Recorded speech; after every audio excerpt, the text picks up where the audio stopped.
The academy itself, as you make your way over to that part of the city, it resembles a lot of the other more well-kept areas of the city itself. And just from your conversations with Thea about her time there, the sense you've gotten is it is primarily nobles that are there, and as such, it's also one of the kind of more haughty but nice places in the city.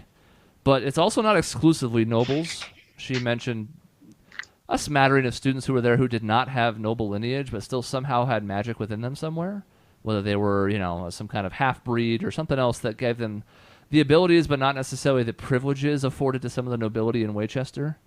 But as you approach, you see a really nice series of buildings. From the exterior, a pretty tall fence, not a solid wall, but like a gated fence with slats and spaces in between, so you can see a well-manicured garden on the inside and in between all the buildings. You can see, as you're approaching, a handful of young teenagers, somewhere between maybe the ages of 12 and 16 or so. There's a handful of them kind of sitting in the courtyard. A couple of them are having a conversation while looking at a book. A couple of them are having they're playing some kind of game with a ball. It's hard to make out from this distance, but they seem to be kind of enjoying themselves in the interior of the area. And that also tracks with what Thea told you, which is essentially everybody here comes in at a certain age, specifically when they're 11, and they have pretty much a 7-year span there until they hit adult. Now, granted, there's a few different races in here where adult is not the traditional 18, but they all spend about the same amount of time there going over the finer points of magic and learning from their own specialized curriculum. The main pathway as it heads to the front of the school and its main entrance takes you to what appears to be a welcoming area of sorts. But unlike some of the other places you've been recently where they had their own welcoming foyers, this one is a building-looking thing from the exterior, but as you approach the front of it, the gates are that same kind of like pole material where you can see through them, and it leads into what seems to be its own courtyard, but it's not covered. It has walls on all 4 sides, but there's no roof. And the morning sun is just kind of splaying on the inside where you can see a couple people that appear to be receptionists of sorts standing at the front desk across the way. Gate opens if you test it, and you can head inside if you'd like to. Approach the reception and, introduce myself. I'm Destiny Nikolai Black II. I'm here on the behalf of the Empress and was, hoping to do some research regarding some spells. I'm not sure if she sent word ahead of time or not. Receptionist you're talking to nods. He says, yes. It's good to see you. We have received word from the Empress, yes, and, well, we asked around a bit to see who might be best equipped to help you with this task, and there was some concern among some of the faculty about the suggestion that they put forward, but eventually the majority thought that this was the right decision. But if you're ready, we can take you back to see Sedalia Wraith. She is, well, a bit infamous among the faculty. She is no doubt gifted in a variety of arcane ways, but there are some who believe that the arts that she delves in are also unnatural and unwelcome here. But regardless, she is an accepted faculty here, and she has never crossed a line so stiff that she would have to be removed. So while there were some reservations, I believe she will be the best person to assist you. Her reputation precedes her, in fact. This is not the first I've heard of her. So, should not be a problem, I hope. Please, lead the way.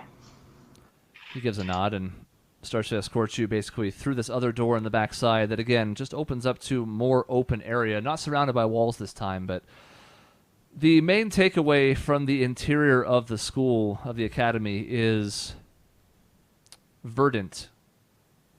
There's lots of trees, lots of bushes. Everything is expertly manicured. It's sort of the equivalent of what you saw with the exterior or the interior of the castle with its, fine white stone that made it the ground and all of the pottery and other fine things, except this is more like the arboreal version. There's a really nice fountain in the center of this open area that kind of like connects 3 or 4 buildings that seem to be stationed around it in almost a semicircle. He leads you to one of the buildings on the left-hand side, gestures inside and says, "This is where the faculty stay, those who choose to remain in the city on the campus. You should be able to find Sedalia inside. Just ask around real quick, and I'm sure you'll find her in no time. Just be careful. She doesn't make the best first impression sometimes, but she does know her stuff. If you're looking for someone who can assist you with something that's a little off the wall as far as a request goes, I do believe she'll be able to help. Just don't judge her too quickly." And Tessian chuckles a bit. He's like, "Well, I have a very unique proposition and issue, so I will need unique expertise, I'm sure. I appreciate the warning, however. I'll go looking for her." "Very good, sir. Well, if you need anything else, come find us. If not, best of luck." And he gives you kind of a weary smile. Oh, good. You know the face people make when they see Excalibur? Oh, yeah. It's like that, but half of that. It's not anywhere near that obnoxious or frightened or like over it, but there's still that kind of element of like, ha ha ha ha, have fun. So exciting. Yeah, I'll head inside and look for the clearly infamous Wraith. Yeah. Inside, pretty decent-sized living chambers, which you're able to kind of see as you walk around the inside, just looking for someone to maybe ask for directions or stumbling upon Sedalia herself. The living quarters are all pretty nice for the faculty. All a single floor in this particular building, but just kind of having a chance to see some of them from these hallways as you kind of walk around a little bit to get your bearings. Pretty decent size. Like they definitely don't measure up to some of the nobilities areas on that part of the city, but as far as the interior of a college campus, you're like, doing pretty well for themselves. You manage to find a different female stray professor that's in robes and ask her, and she gives that same kind of withering half smile, but points you in the direction of Sedalia's chambers herself, and you kind of head down one more hallway, and there is a placard on the door with her name, and the door is currently closed. I will rap softly at the door. As you do, you get a very quick response that says, "This had better be important if it's interrupting my research." Yes. My name is Tessian Black. I'm here on behalf of business regarding Aramea and the Empress herself. I was wondering if you could assist me with some research of my own. If you have a moment to spare? Fine. And you hear a series of latches on the inside. It's like a hotel room door where there's a knob and there's a pull chain and there's all sorts of different mechanisms. And eventually the door swings open, and inside here is a mess. Okay. What you see as you walk in is a bed with the covers just tossed all over the place, and books of varying thickness strewn across the floor and across the surface of just pretty much anything that's flat. Bookshelves, sure, but also countertops and a table of some sort that seems like no one's eaten at it in some time. You also see a spectral hand, because as you enter, Sedalia is seated at another desk on the far side of the room, barring some kind of teleportation. There's no way she came across the door to open it, and you kind of have seen Mage Hand in effect from Grail, so you're familiar with this particular ability, and you're like, yeah, she didn't even bother getting up. She used this to open the door, and she is still, as you enter, buried in some kind of book, scribbling furiously on notes beside it at the table, and does not seem to be looking your direction as you enter. Okay. Well, I will enter and sort of approach and maybe try to take a look at some of the things that are strewn about. If I can maybe make sense of like what she's looking into, or you know, assuming they are even related to each other. So I guess just kind of take stock of the text or whatever is strewn about. Okay, make a perception check. See what you can Okay. find sifting through the disaster area. I gotta pull up my character sheet. Ill prepared, Jason. This Ill is your time to prepared. shine. I know Perception. you had 0 to do last session, but Uh, gosh, 8 plus 1, 9. okay. There's almost so much disorganization that it's really hard for your eye to pick one place in particular to track.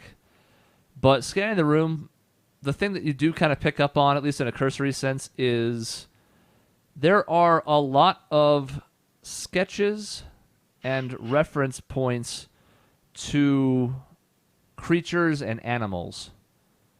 She seems to be, especially in the materials that are closer to her, as you kind of just get a glimpse of what she might be working on at the moment. What we would know as biology essentially is at the forefront of what she's been looking at.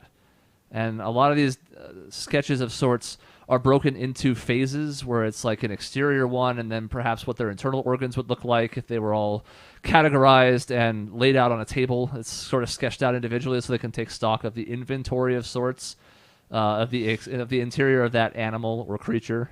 You're starting to get the sense that at the very least you can see why people are giving you these weird looks, because it doesn't seem like she frequently engages with humans, or at least that's the case based on this research that you're seeing strewn all over the place.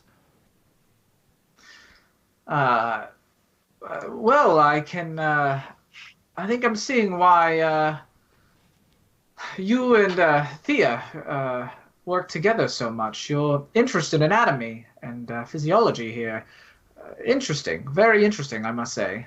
He clearly doesn't understand half what's going on, but I mean, he's going to try to compliment this weird woman, so. The mention of Thea gets just the quickest turn, and we're talking like head snap type turn. It's kind of look in your direction for the first time since you've come into the room. And very quickly, in the span of a second or two, she seems to give you some kind of once-over before turning back to the research. And she says, "Ah, yes, Thea. She was a good one. Didn't ask so many questions, unlike some people. She did in the beginning, but we put a stop to that pretty quickly. But she at least was able to understand where I was coming from in a way where a lot of these fools don't." She finishes writing on something in the book, snaps it closed, finally turns to look in your direction, says, "So you must be the boy they sent over for help with some magical thing or another, yes? I hope it's interesting." Well, at the very least, it should be unique.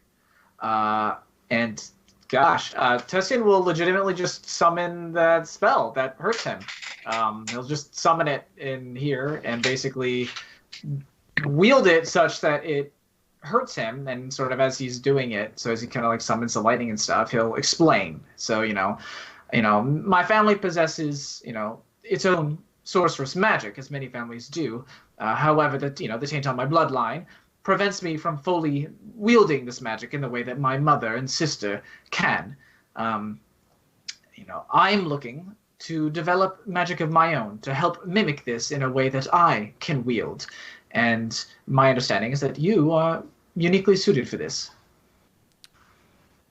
You see her kind of just warily eyeing you as you explain this.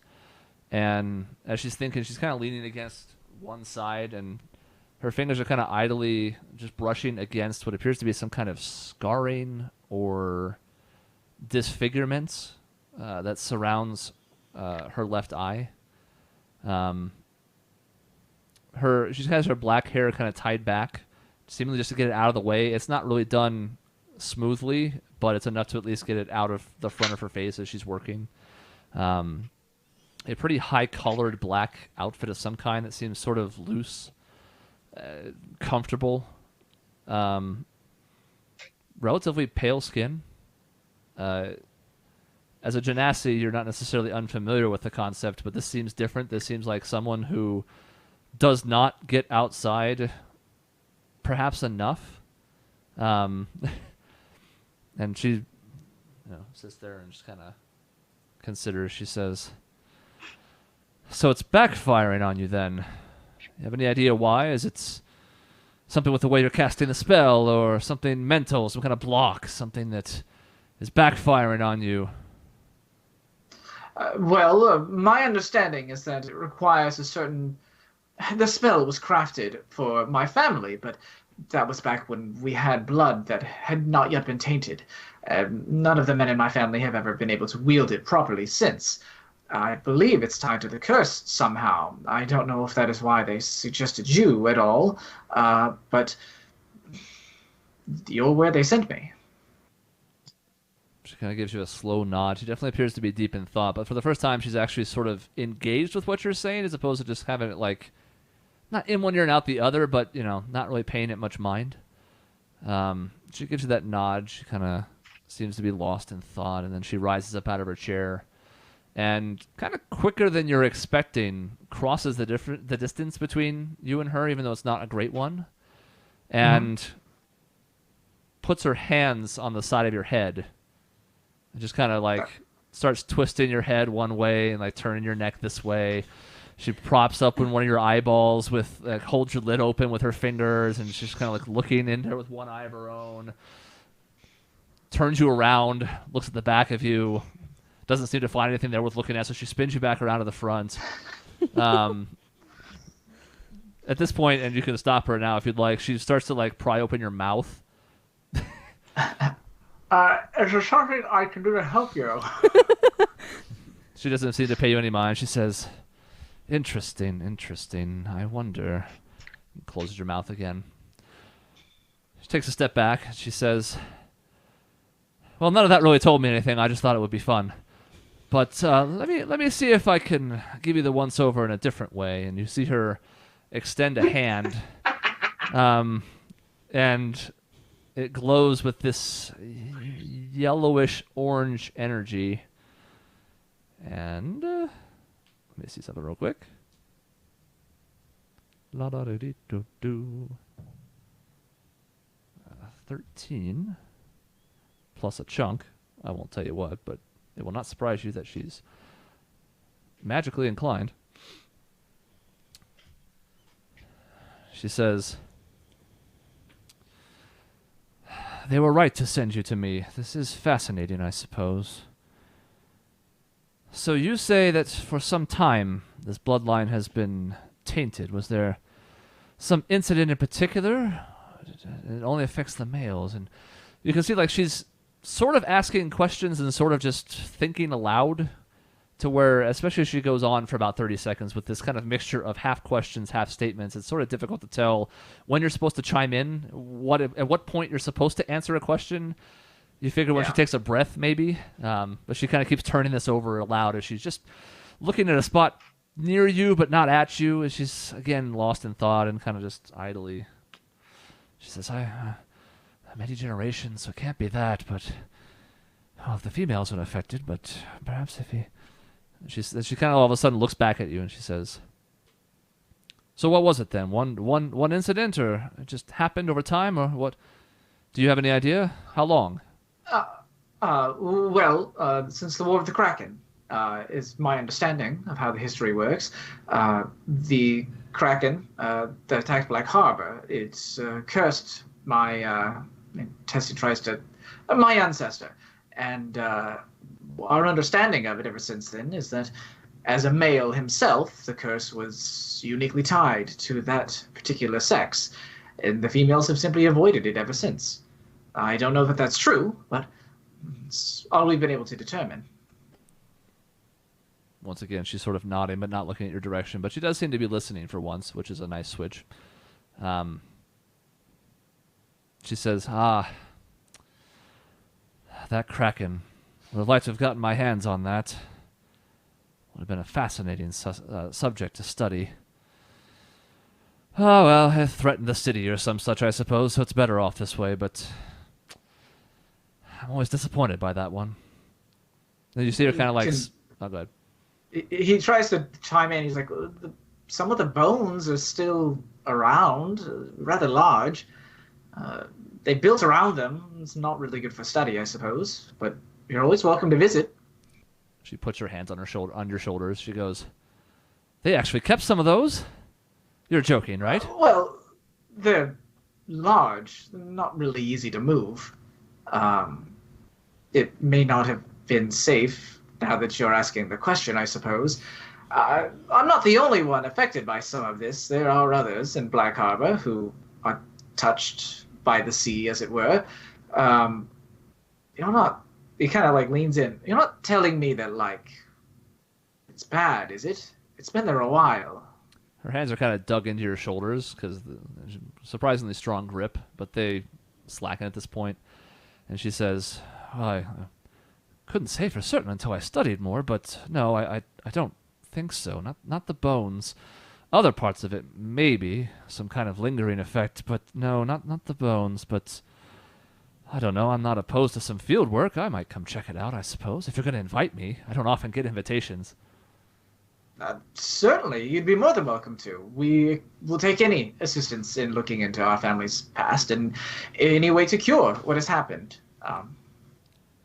She seems to kind of like shake herself all of a sudden. She's, too fascinated on this particular point, and even she realizes it. She goes, yes. Well, that will come in time, I suppose. But let's deal with what you came here for. So, your goal then is to what then? Have perhaps some other element or some other, maybe channel the magic from a different source so it doesn't bite back at you? Or did you have any thoughts as to what might fix this, or were you coming in blind?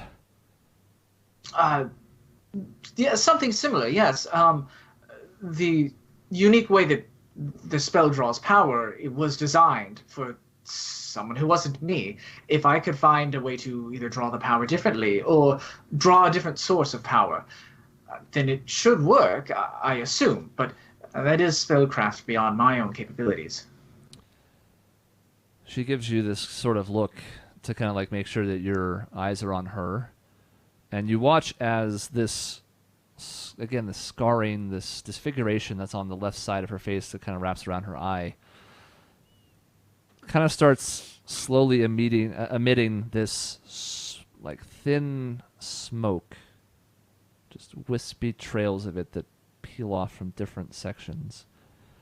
And she says, well, there are ways around the traditional uses of magic, but it means dipping into something that people consider to be, well, taboo is a silly word, but it's a bit frowned upon, if I'm being honest. I don't quite see the harm in it, but there are others who certainly do. If it means that I will be able to better protect my companions, and I assure you, our quest is an important one. I don't know if you're familiar with what a conatus is, but my understanding is that the fate of Eremia as a whole could be at play here. I'm willing to do whatever it takes to keep them safe and myself. Well, I admire your conviction. It's going to take some time. We'll have some books for you to read up on as far as teaching yourself the ways to channel in a different manner than you're used to, and I will warn you, while I do not delve into the more dark sides of this particular type of magic, there are those who do, and I do not think it will be a threat to you, but you'll be at least a little bit uncomfortable when you first start off. You're tapping into something, a magical source that is not meant to be tapped into lightly, but I do think it will be less of a threat to you if you can master it, and if not, worst case scenario, maybe you go a little crazy. What exactly are we talking about here? You can see the smoke kind of flare up again, just a little bit heavier than before on the side of her face. She says, well, that's the question, right? Who is really crazy and who is not? In the eye of the beholder sometimes, I suppose, but I don't know. People like to think I'm a little bit touched, but I think I'm just too advanced for their way of thinking. The point is, you should go into this knowing that there may be times if you use this in public where people will give you a second look, especially those of the church. They don't find this magic to be especially appealing to them, but I don't use it for any of the serious problems that they would really frown upon. I just use it as an ends to a mean, a workaround for some issues I have of my own of channeling magic. But if you're prepared to try anything, then I have just the anything for you. Very well. When do we get started? You can see her kind of start looking around the room, somewhat frantically. She seems to be looking for something in particular, just for funsies. And you can see her very quickly start to go, okay, yes, well, this book was over here, and it does seem as she starts to kind of root about the room like there's a method to this mess. She does seem to know where things are somehow, and it's sort of incomprehensible to you as you look around. She's like, you don't have the first damn clue. But she pretty quickly goes and finds a book over here and then walks across the room, and there's one that's kind of buried under a stack, and she pushes them over, and they just tumble to the ground and picks up one of those tomes. And after a couple moments, she's ignoring you as she's doing this, not even trying to hold small talk. She's just almost whispering and muttering to herself. Comes back with 3 books in particular. Okay. Hands them to you. She says, look these over when you have some spare time. You could do it here, but I don't know if they'd want you staying here. I don't want you on my side. I have research to do, but you're welcome to come back when you've finished it, and we can finally go over what you've learned. But the 3 of them will probably take you a few days. It's heavy reading. Not a lot of pictures in there. But the 3 of them will at least give you an idea about the source of the magic that you're about to undertake, the means by which you can cast it yourself, and the effects it can have on others. I think the 3 of them in tandem will at least give you the background you need. And of course, what you do with this knowledge is up to you. If you find it's off-putting to you, we don't have to go any further. But if you have something that you wish to protect, my recommendation would be that you do it. My family believes that those with power are, well, it is their job to serve, no matter the cost. If you say that this will help me do that, then you have my commitment that I will see this through. I appreciate this. Thank you, Sedalia. All right, but you're going to owe me a favor. Sure. It's been too long since I've seen Thea. I want you to strongly impose on her my desire to see her again. I would like to know how her own training has gone out in the real world. I think we got along well enough. She seemed to speak kindly of me in my presence. Perhaps it was different behind my back, but I'm curious how she's been doing. So if you could put a little pressure on her to stop by, I would be greatly appreciative. I will pass it on. And I'm sure she'd love to see you, no matter how things parted. The fact that you've gone out of your way to assist me at least forward you some of my goodwill, and I will help push that onto her. She gives you a nod and she says, well, read up. I'm usually here. Sometimes I head out in search of certain specimens, but for the time being, I don't see myself going anywhere for the next at least a few days, maybe a week or so. Should be plenty of time for you to look those over. Hell, if you're an advanced student, it might even be a couple nights, but I'm not holding my breath. No offense, it's just... and if you flip through them, you'll see why. And you can tell, like, these are pretty thick tomes, each of them. They're not, Highlights magazine. They're hefty reading. You know you're going to be in for some late nights coming up here. Well, I will, I'll get on this immediately, and should I have any questions or concerns, I will let you know. Once again, thank you, Sedalia, and I hope to see you again. As you're finishing that sentence, she's already turning away from you and walking back over to her desk. And as you kind of trail off at the end there, she goes, yes, it was pleasure, etc. Tell Thea. And she doesn't even finish the sentence. She just goes back to her writing, and she just turns the page and starts working on something else and is immediately scribbling furiously. I'll kind of tiptoe and step around all the mess on the floor, and I'll I'll head out. And once I'm sort of out of the room, I'm going to sort of glance down and see exactly what the hell I just got myself into. So a quick scan of the 3 books in question reveal that these are, and you've probably already gleaned this much, and I know you already have some idea because this is partly your character, that these are delving in necromancy. Okay. You are at least familiar with the concept, although obviously not well versed in the practice by any means, but you at least understand some of the premises and the stigmas around it in Aramea. It is not forbidden expressly as an entire branch of magic, but there are absolutely certain lines that are not to be crossed. So at least going into these books, you already have that cursory knowledge. The details and the history of it are going to be new to you overall. But you know that it's not like if you take this on, you're going to be a pariah in society. If you start to delve in the dark arts and are raising bodies from the dead, that might be a different story. But you know, on a cursory level, for the purpose of reshaping your spell, necromancy actually might do the trick. It's at least a possibility. And so at least that gives you some optimism as you kind of thumb through these books quickly. It's a weird idea, but one that might actually work. Okay. Well, Tessian will basically just head back to the inn tavern that we're at, and he'll hit the books, basically. That's why he's here. He's kind of waiting for everyone to get back. Mm-hmm. So his day basically consists of heading back, maybe grabbing a meal or something on his way up to his room, and then just trying to hit the books and see if he can start burning through it as quickly as possible. As you kind of start digging into the first of the books, make an Arcana check. The book consumes your soul. Oh, shit. It's the Necronomicon. All 3 of them are the Necronomicon. Gee, 3 Necronomicons? Yes. Just juggle them. God damn. 18 Arcana. Okay.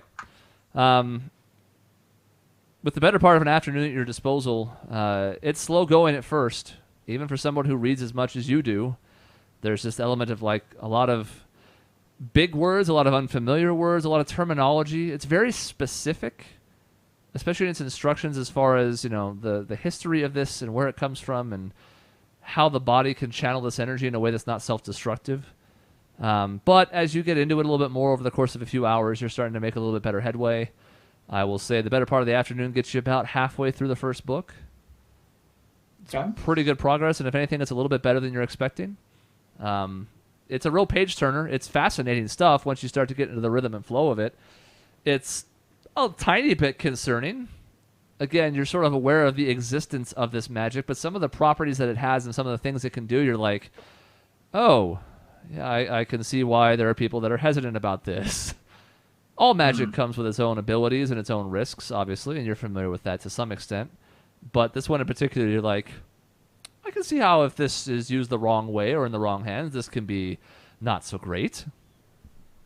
As you're kind of at that halfway point of the first book, a representative from the castle comes and is carrying what appears to be a series of pieces of paper, like scrolls, and a book. Hands it over to you. Just says, "Right then, this is the materials that the Empress was able to send your way. Some of these scrolls are from her personal writings. We haven't been able to give you all of them. A couple of them mention matters that were sensitive nature, but anything that she deemed you could look at, she has sent along. And this book is a way to connect the dots," she said.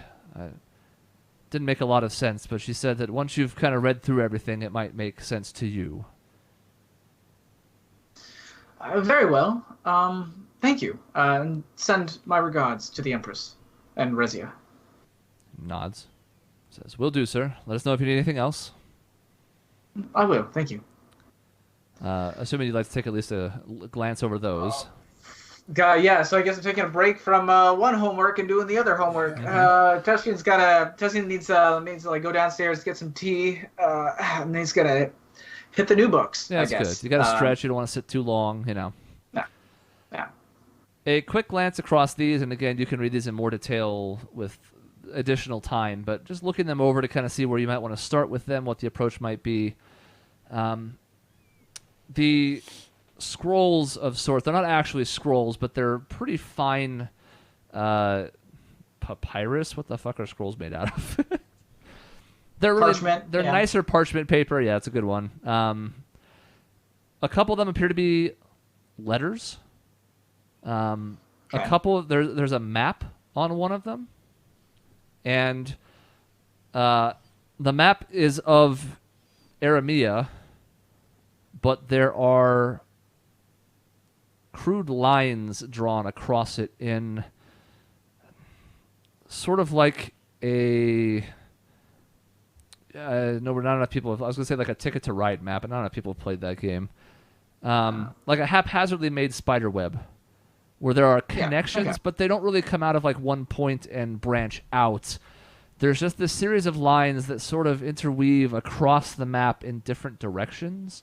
Some heavier than others, but all of them. It's difficult to say for certain. You can study it more and with better materials to know for sure. But with your understanding of Aramean geography, and it's the best of the group, they don't really seem to have a lot of rhyme or reason to them, at least as far as the major cities that have developed over the years, the decades, the centuries in Aramea. They're more just across the land as a whole, and they don't seem to be connected in certain hubs in any way, if that makes sense. Yeah, I think quickly what he'll do is check something like where the Sullenwood is supposed to be, see if there's anything there, or see that whole Sullenwood Black Harbor area. And God, what was the first city that we were in? That we saw Cove? that was where we saw the funkiness underground. That was Falstock. Falstock, yeah. Then he'll look where Falstock is and see what's there, basically, like what's in that area, things like that. There does appear to be one of these lines running near or through Falstock. You have a pretty good sense of where it's at, but it's not marked on this particular map.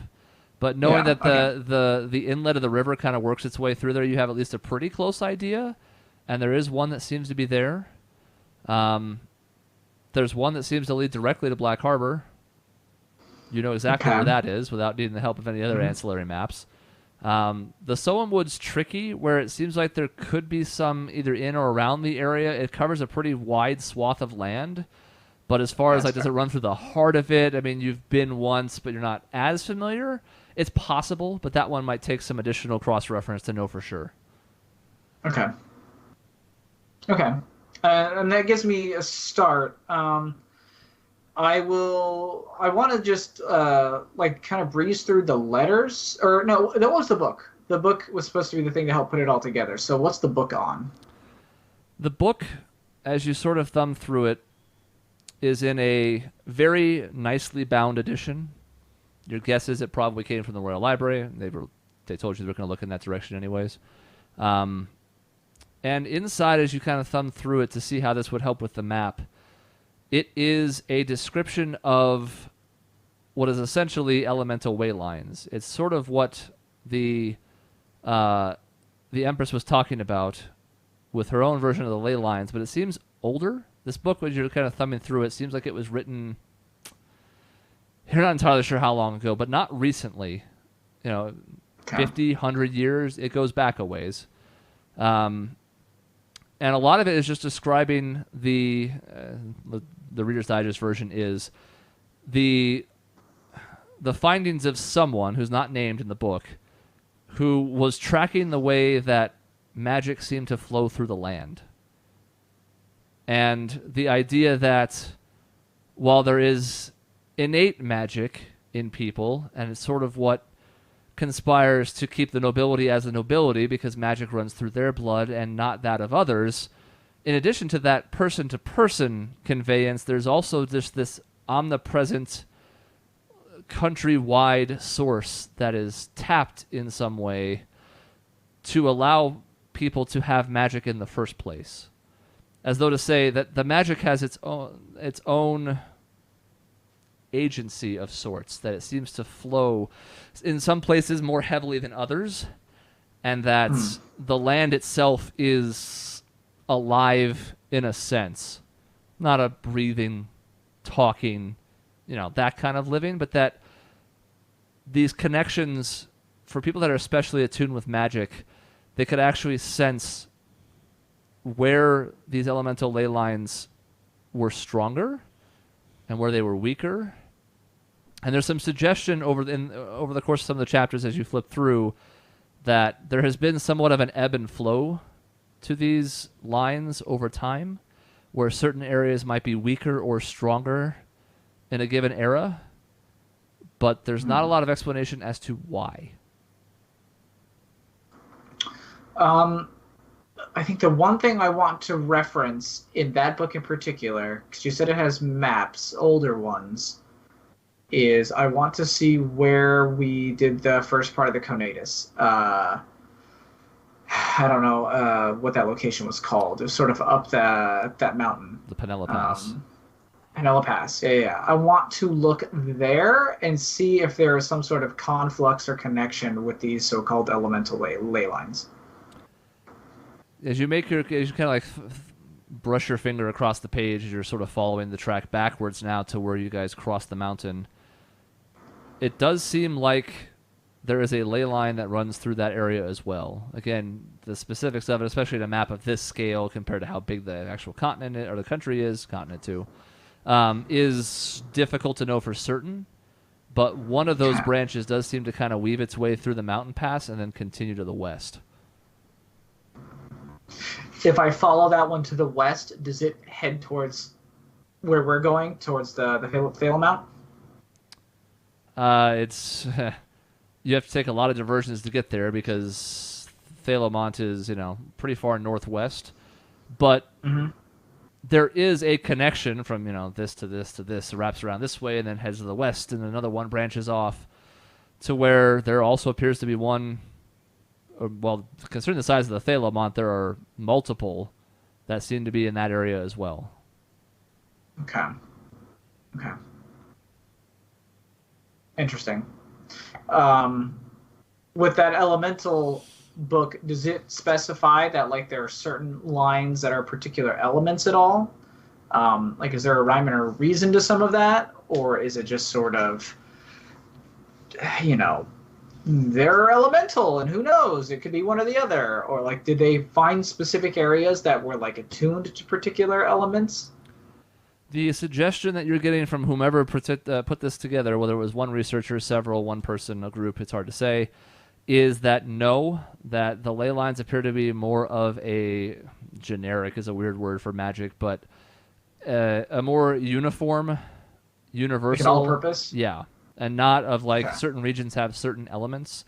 It does suggest at one point that there, at the very least, appears to be more of an abundance of fire magic in the desert and water magic in the northern peninsula. It might be what causes their harsh climates, respectively. But as far as you're thinking, maybe the Thalemont has a particular element to it, doesn't seem to be the case. It seems to be more, again, a countrywide approach, and not something that might be exactly connected to the Conatus, at least in that particular form. Okay, so it definitely looks okay. We're talking large-scale geography type stuff. Essentially, yes. So it seems like it could be the cause of certain climes across the region, certain types of elements being more concentrated in areas like that, but it's over a wide area and not a point where it could be that's the fire dungeon and that's where we're going to go to get. It doesn't seem to be that way. It just seems to be more of a overarching type effect. I think there's only two other things that Chessian really wants to try to tackle immediately before he digs into it a ton. It's almost what this is he wants to kind of get a feel for what the letters are, why they included certain letters specifically from the Empress's journals, and he wants to see if there is in the historical context, ever a discussion on a shift. They talked about there being an ebb and a flow. If there was ever a time where there was a noticeable shift in these, he's trying to see if he can maybe pinpoint when this other world may have interacted with this one, and maybe the ley lines did something. You know what I mean? They were a ripple effect, so to speak. Mm-hmm. So if there was a large shift of some kind, like the reversing of the poles or something like that kind of thing. The letters, at least the two that you have here, are from Amelia Whitehall II. Okay. And your knowledge of history is enough to tell you at the very least that is the empress that precedes Camille. So her mother. And it was her father that built the mannequin. Yes. Amelia's father, okay. yes. Well, Yes. Amelia's father, no. Amelia's father was Carrington. He's the one that took over after Sterling. That's right. Sterling. So her grandfather essentially was the one. Yes. And the letters appear to be, rather than being like directly addressed to Camille, are the sense you're getting as you read them is that they were written when Camille was still young and put away somewhere so that she would find them later. It's not like, hey, it's your mother speaking, and because she, considering how old Camille was when her mother was killed, you kind of can quickly put together like this was meant for her to read later and have for her own knowledge as she stepped into the role that her mother assumed she would someday. But the gist of the two of them, one of them. So I'll answer your second question before I finish the first one. The sense that you're getting, knowing that this book is, again, somewhere in the 50 to 100-year-old range, probably, not knowing a ton about like how to date books exactly, but just from the weathering of the pages and the ink that's used and the like, that book that you have that describes some of the ley lines does not seem to pinpoint any particular time where it spiked like that seemed out of the ordinary. Other than this, again, sort of like this giving and taking that occurs over time. There's not one area where it was like, oh, all of a sudden I felt this mana rise up and go haywire. But one of the letters does suggest as much. And it mentions that, again, the short version is that Amelia tells Camille that she has sensed magic going haywire to an extent, that it seems unpredictable in some areas as she's traveled across the country. In her duties as the Empress, sometimes she meets people there, sometimes she goes out to other cities to meet with them, and in her travels, she has just felt this foreboding sense that it basically matches what Camille told you, which is that the previous Empress, Amelia, was sensing that there was just something off about the magic in the country, whether it was too concentrated or it's difficult for even Amelia to describe, but she was basically warning her daughter that she sensed something was wrong and that there was she feels like something must have happened during the war because her father, Carrington, spoke of he was around for the Mannacannon, and he spoke of that same gut feeling that something was wrong the day the Mannacannon fired. That there was some kind of swell that was unexpected. And ever since then, she's been sort of feeling those same type of effects that her father described, but not on the same scale, just smaller, almost like the ripples in a pond after a rock has been thrown in. And the other letter speaks to an incident with a certain Faust Dryden that she doesn't know. She didn't have all the details because she had her own concerns about challenging Faust, especially out in the open, but that she was pretty convinced that something Faust had done had caused another one of those sources of imbalance to spring up. The date on the letter suggests this is about 10 years after the War of Calamity, so about 30 years ago. That again, it just seems like this is part of a series of correspondence meant to guide her daughter through what Amelia seems to think is going to be sort of a rough transition.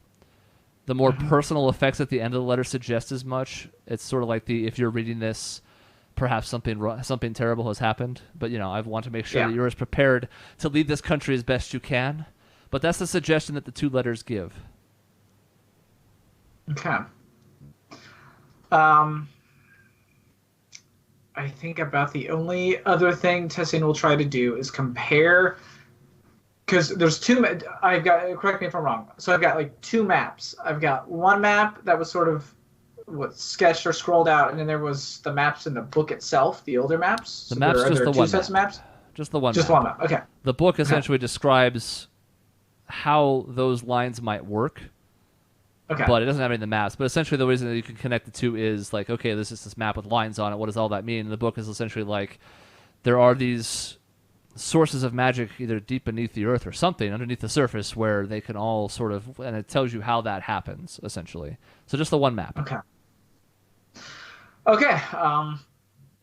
Well, I mean, I think I've got at least some idea, some to discuss. I don't know that I've got anything else. I mean, if anything, Tessian's going to pocket that discussion until, especially Lena is there. And I guess if they still haven't arrived by this point, he'll try to hit the necromancy books again after, I don't know, grabbing some more tea or something. They will be arriving pretty soon after this, as it turns out, as you go into the early evening yourself. But despite that being maybe the most anticlimactic ending ever, that's where we're going to leave off here. Oh, I think it's interesting. I hope That was at least. kind of climactic in a small way. Yeah, we're going to have stuff to talk about next time. Yes, exactly. And we'll save that conversation for when the group rejoins. And then from there, I will spoil you and tell them I'm going to have them go to Falstock afterwards for the sake of simplicity. So odds are, barring some kind of huge reversal, they might actually be sitting on the next leg of the Conatus next time. You guys remember the Conatus, right?